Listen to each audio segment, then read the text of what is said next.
Тут, наверное, нужно еще сказать, что в художественной школе вот на курсе старший учился бездетный Михаил.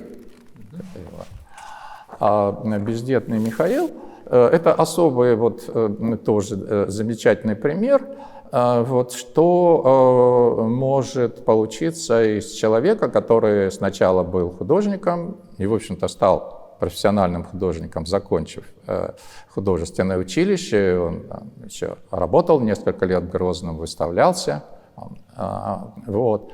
А потом поступил на искусствоведческое отделение МГУ. Он первый поступил. Но мы еще к бездетным вернемся, но там же в Грозном именно Михаил Бездетный познакомил меня с Владимиром Феоктистовым. Это очень интересная фигура.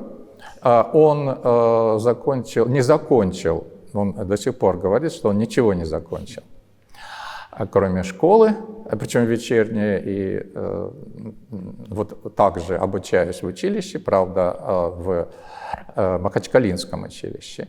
Он решил поступить в ВУЗ и как раз в полиграф. Он закончил экстерном школу, жил в Гудермесе, закончил экстерном школу, и все-таки он поступил в этот институт. Но ему там очень не понравилось на первом же курсе, и он ушел. Ушел и тут же попал в армию. А в армии он вел себя настолько причудливо, там он был, чем-то вроде художника, он писал на стекле названия городов, там, в ПВО он работал. Вот. И как-то он с начальством, он не любит начальство, просто физиологически не класс. Любит никакое. Вот. И он не поссорился, нет, он, как он считал, пошутил. Что он типа шпион или еще кто-то такой, читает вот по этому книге на посту. Вот. Ну и его комиссовали, соответственно, признав не особенно нормальным, он получил вот эту статью, и он пытался как раз потом поступить на искусствоведение, он об этом говорил, но у него документы не приняли. То есть вот это первый был звонок по искусствоведению, и, видимо, и мой вот, старший друг Михаил Бездетный этот сигнал тоже воспринял, и он подумал, а почему нет? И он подготовился на заочных подготовительных курсах, сдал экзамен и поступил. А тогда я подумал, а почему нет? Вот. И тоже я как бы год жизни положил на это, работая, кстати, оформителем на месте Бездетного в такой службе, инженерно-диспетчерской службе за городом, там с нефтедобычей связано было, но им оформители были нужны, поэтому мы там вот проработали. Владимир Феоктистов, с тех пор он говорит, что он ничего не закончил, ни училище, ни армию, ни институт. И действительно, у него есть кумир до сих пор, это Павел Филонов, и он когда увидел его выставку, которая была вот в клубе этих самых атомщиков в Москве, и заразился.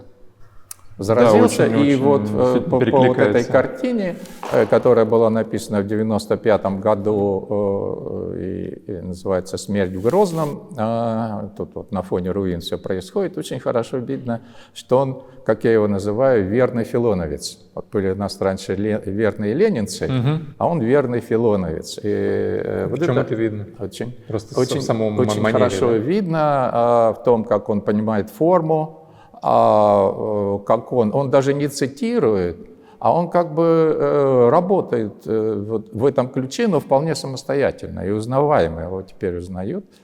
У него неплохая репутация, но не очень хорошо продается. Поэтому у него и есть самооценка, говорит, я не продажный. Такая несколько ироническая. Но продолжает работать. И когда ему говорили, вот надо что-то, вот это не так, пока он сам не поймет, как ему надо, он не сдвинется с места. Ну и вот он, да, первый был, кто показал, что можно туда поступить. В принципе, можно. Да? Но потом проложил путь Михаил Бездетный, с которым мы жили в Высотке, в общежитии. Но он был на курс старше.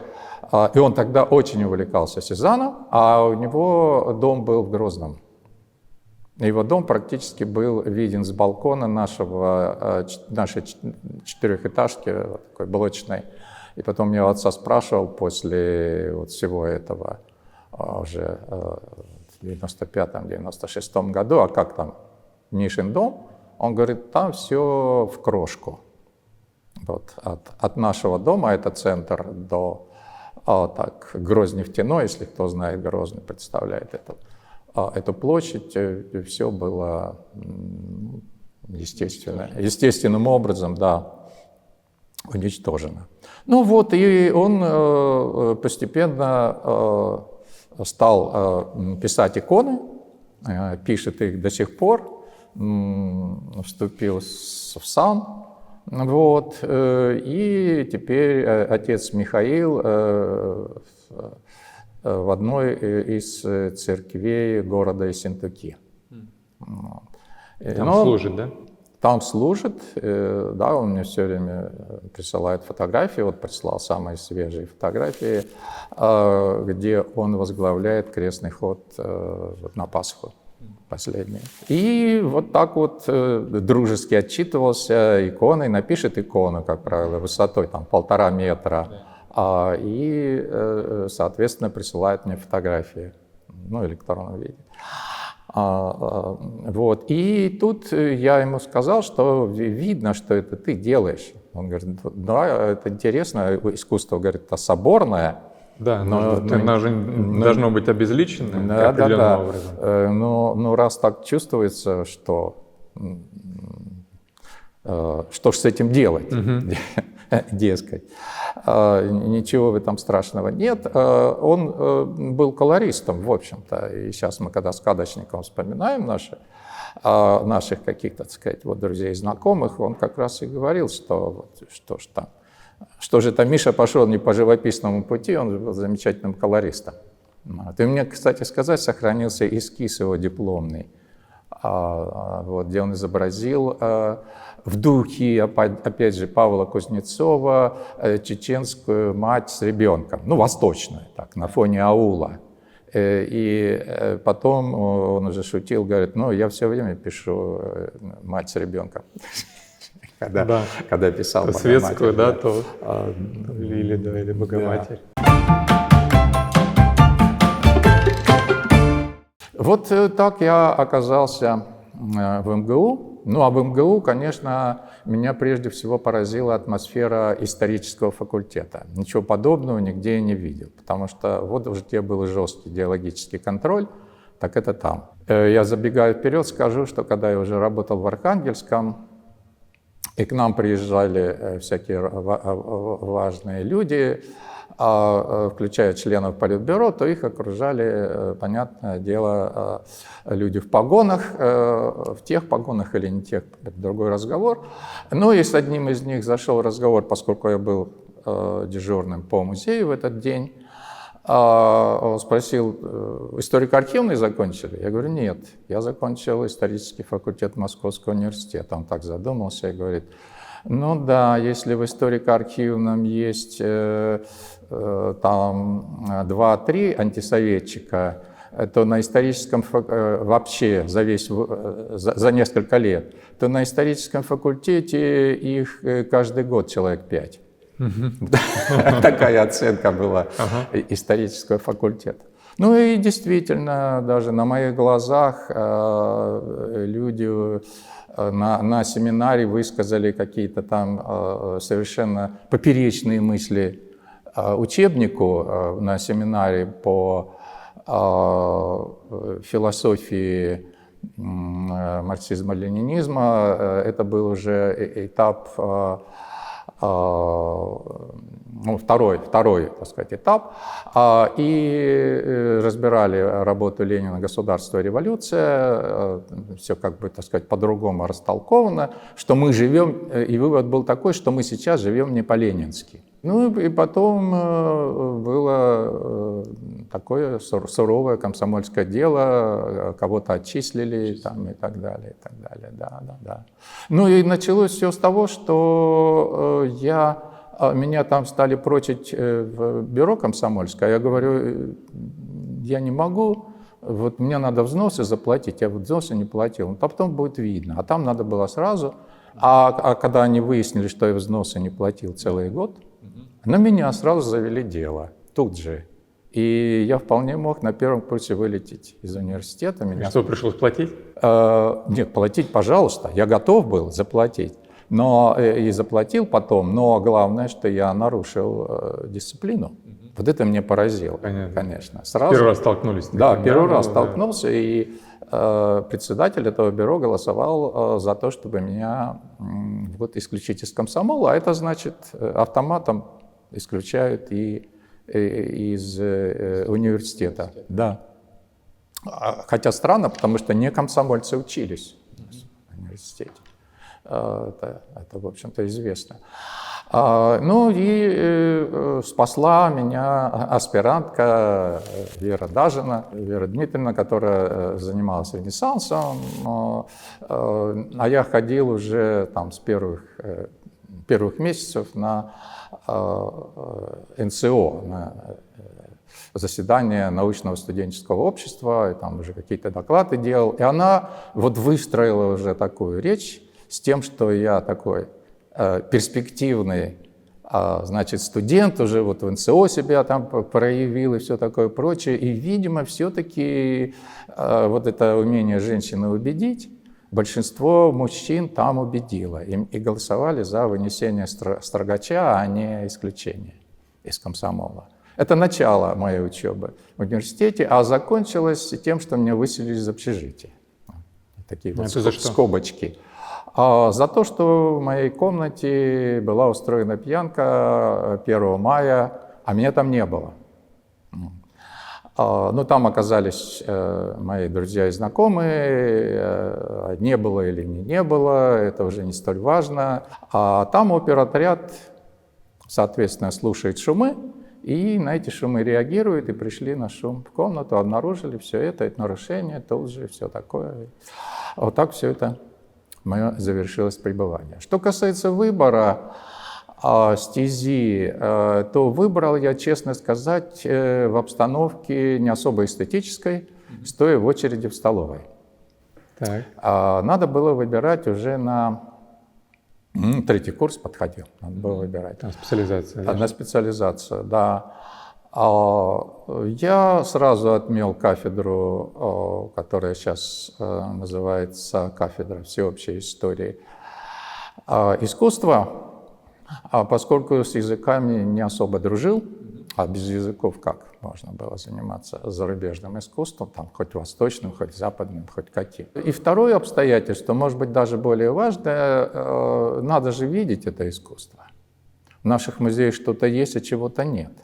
А какие поездки в 70-е годы? Это явно сложно. У меня не было никаких связей, ни семейных, никаких, чтобы это все определить. Поэтому однозначно русское, тем более я уже понял, что русское искусство не такое уж, не такое уж дурное, не такое уж провинциальное, как оно кажется со стороны. И это я прекрасно прочувствовал на первых 2 курсах. Когда мы изучали, куда-то ездили, у нас вот НСО чем славилось, это были регулярнейшие поездки.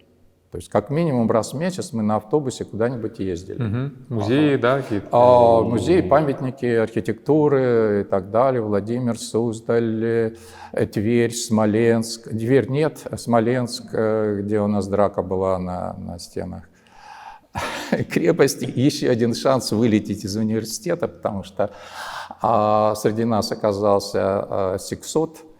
Ну, он уже, мы уже знали, какой он, вот, но все-таки думали, что не настолько. А мы еще не успели приехать, он уже кому надо позвонил, и уже, когда мы приехали, уже все знали, что была драка. Кто там, что там. Местные нас приняли за местных же, которые из другой. Мы им старались показать студенческие билеты, что мы из Москвы. Нет, драка затеяна была и все такое прочее. Одному из нас проломило голову. Даже когда мы убегали уже оттуда, бросали вслед камни, ну и так далее. Так что все было как было. И его там не было, а мы пришли, когда стали рассказывать, вот он намотал на ус и так далее. То есть вот еще один был шанс, но Бог миловал. Но и стоя вот в очереди в столовке, я стал перебирать. Значит, Запад отмел. Теперь единственное, что мне очень нравилось, это, конечно, икона и, конечно, авангард. Думаю, ну, икона — это вот, ну, надо быть таким человеком. Ну, в крайнем случае, верующим. Да. Хотя тоже довольно большие сложности тогда были с древнерусским искусством. Брали туда далеко не всех. И постоянно ставили какие-то, так сказать, препоны занимающимся. Но, в принципе, можно. А авангард, я так понял, что вообще не дадут заниматься. Ну, так оно и получилось, потому что был у нас человек, он на 2 курса, по-моему, ниже учился, который писал диплом по авангарду, но диссертацию уже ему не дали писать. Ну, это довольно известный сейчас исследователь современного нашего искусства Андрей Ерофеев, брат вот Виктора Ерофеева, писателя. Да. Как тогда Соробьянов говорил, если бы дали, мы бы и сами занимались. Потом он и занялся, Дмитрий Владимирович Соробьянов, и возглавлял группу уже по изучению русского авангарда. Сейчас его сын этим успешно занимается, Андрей Соробьянов. А тогда нет. И поэтому я подумал, а наша классика... Да. А наша классика — это 18-я, первая половина 19 века. Конечно, я никак не рассматривал 19 век, передвижники не для меня. Вот. Почему не передвижники? Почему не передвижники? Ну, потому что это та самая система, которая в основе советской академической системы стояла. Я с этим ассоциировал. Это первый этап реализма, а второй уже этап — это социалистический реализм. Вам это как-то было... Вы это чувствовали? Да, это как человек, который занимался практикой, так сказать, художественной, я это очень хорошо чувствовал. Да. Ну, а вот если как бы сразу вот перескочить, вот вообще вот какое у вас отношение вот к Крамскому и вообще вот к этому бунту 14? Ну, я бы сказал, с большим уважением. Вот, к бунту 14. Ну, дело в том, что этот бунт 14, помимо всего прочего, еще был и такого сугубо, скажем так, практического характера. Они почему объединились в артель потом? Потому что хотели зарабатывать деньги. Да. Вот. Ну, конечно, в какой-то степени то, что они были единомышленники, то, что они отказались там писать заданную тему, их тоже, конечно, объединяло, но вот этот фактор тоже, так сказать, надо. А как же вы говорите, что с одной стороны у вас к ним уважение, а с другой стороны... все равно, ну вот уважение есть, а такого эстетического, художественного приятия до сих пор нет, я бы так сказал. Ну, вот я видел... Вы считаете, что они слишком все это было идеологизировано, политизировано? В принципе, да. Да, идея, в общем-то, преобладала над, ну, скажем так, формой, над художественной частью, над художественной стороной. И тогда, получается, именно поэтому вы остановились на вот классицизме, да, на том времени, когда Да. все это... Но был, опять же, случай, опять же, вот какое-то предопределение сверху. У нас описание-анализ вел Гращенков Виктор Николаевич, который занимался искусством Ренессанса. Ну, не только, но в основном. Но он был сторонник вот такого вот жесткого обучения описанию, анализу именно, анализу искусствоведческому. И он просто до изнеможения водил нас по музеям, и мы там вот работали. И, в общем-то, спасибо ему, потому что приручил он нас быть вот такими понимающими памятник. Это очень важно для искусствоведа. А что это значит? Понимаете? Это, ну, наладить контакт с памятником, наладить с ним какой-то, так сказать, диалог, увидеть в нем вот в видимом то, что невидимо, да, смысл, но через видимое. И научиться этот смысл не просто для себя распознавать, но для других комментировать. Потому что иначе тогда ну, это и не нужно. Иначе ты остаешься просто зрителем. А ты должен это оценивать, ты должен это определять, ты должен это анализировать, должен вставлять в контекст и так далее, и так далее. А что вставлять в контекст, если ты с памятником не договорился? Да, если ты с памятником не наладил контакт, у тебя нет с ним диалога, это пустое место. Памятник вы называете любое произведение, да? Любое произведение, да, картина, скульптура и так далее. И там можно было из числа предложенных тем выбрать себе любимую.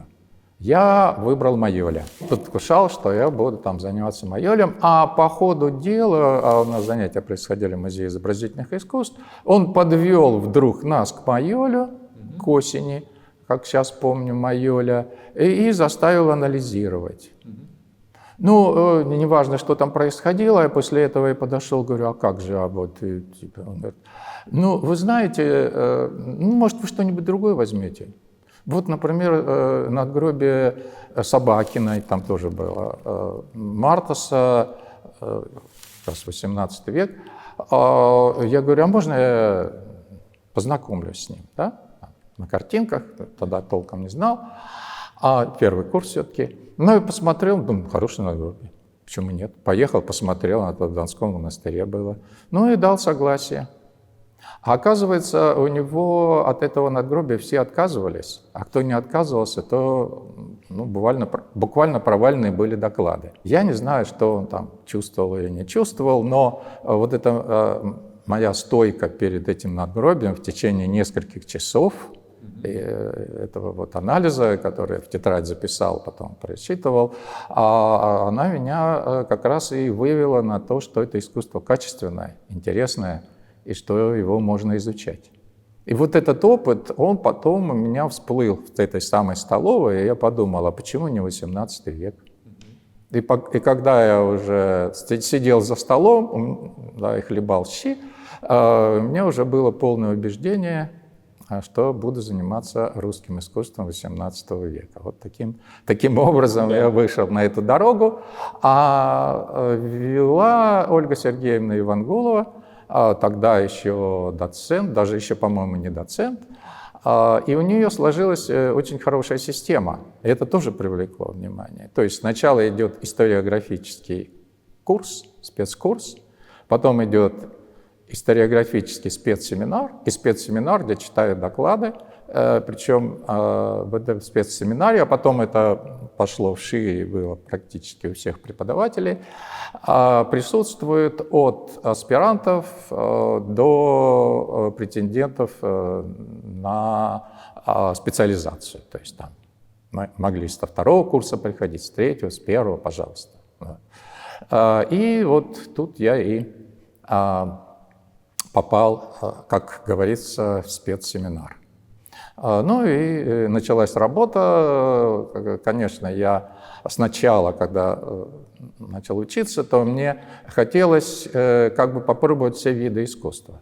Поэтому вот на первом курсе у меня была скульптура, потом я выбрал архитектуру, церковь Покрова на Нерли. Ну и, соответственно, уже на третьем курсе я писал курсовую по живописи. Таким образом, я и стал на эту стезю. И, кстати сказать, Михаил Бездетный тоже оказался из этого спецсеминара, в этот семинар пошел. Хотя он больше интересовался Сезанном, но писал дипломную работу по пейзажу XVIII века. Так что вот мы оказались коллегией в этом отношении. Но интересно, что после этого он защитил диплом и как искусствовед вообще никак не стал заниматься. Снова окунулся в художественную практику. Угу.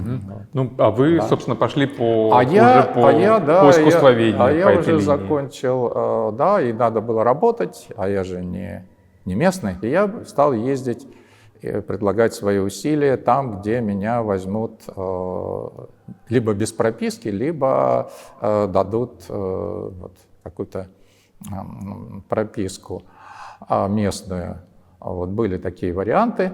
Но тут, в общем-то, параллельно была запущена машина Грозненская. Отец довольно высокий пост занимал, и у него были связи в Москве. Он был руководителем районным отделением милиции. Угу. А потом уже, после того, как я закончил, он даже занимал пост главы ОБХСС Чечни.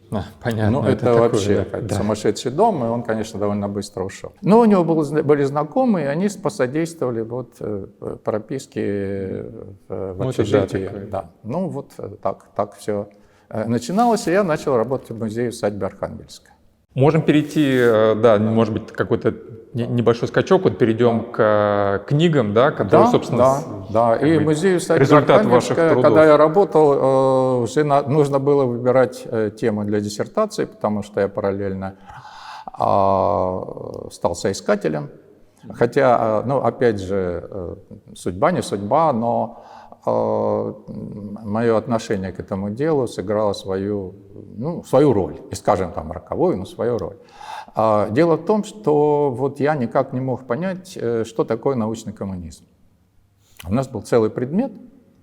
Вот для меня, если я не понимаю, что я изучаю, это пустое место. Я учебник прочитал 2 раза. То есть вы честно пытались понять? Да, я честно. На лекции я не ходил, пустое дело. Здесь же книга. Все написано.